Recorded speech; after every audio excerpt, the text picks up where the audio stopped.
સરકારી તેમજ પ્રાઇવેટ જોબ્સની માહિતી માટે અમારી આ ચેનલને સબસ્ક્રાઇબ કરો. તો નમસ્કાર દર્શક મિત્રો, સ્વાગત છે તમારું અમારી આ યુટ્યુબ ચેનલમાં. તો મિત્રો, ગુજરાત પોલીસ ભરતી 2025-26માં છે નવી ભરતીની જાહેરાત આવવાની છે. મિત્રો, 1300 જેટલી જગ્યા ઉપર છે ટ્રાફિક પોલીસની ભરતી કરવામાં આવશે. આ અંગે મિત્રો છે જે છે ગુજરાત હાઈકોર્ટ દ્વારા છે જે સુનાવણી દરમિયાન છે આ માહિતી આપી છે કે આગામી સમયમાં 1300 જેટલા ટ્રાફિક પોલીસની ભરતી ગુજરાત જે છે રાજ્યમાં કરવામાં આવશે. તો જોઈએ શું છે વિગત અને છે તે કેટલી જગ્યા અને કઈ રીતના છે. તો ચાલો વિડીયોની શરૂઆત કરીએ.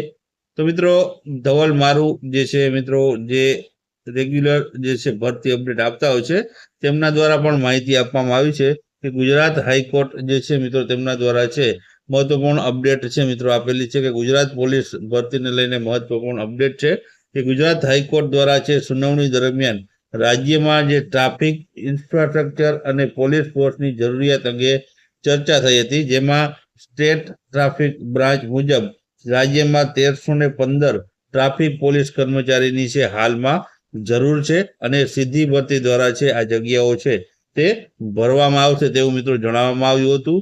માત્ર અમદાવાદમાં જ મિત્રો 200 ટ્રાફિક કોન્સ્ટેબલની છે જે ફાળવવામાં આવશે, એટલે કે 200 જગ્યા તો ફક્ત છે તમને અમદાવાદમાં જોવા મળવાની છે. ગુજરાત આખામાં છે 1315 જેટલી જગ્યાઓ છે હાલ ખાલી છે.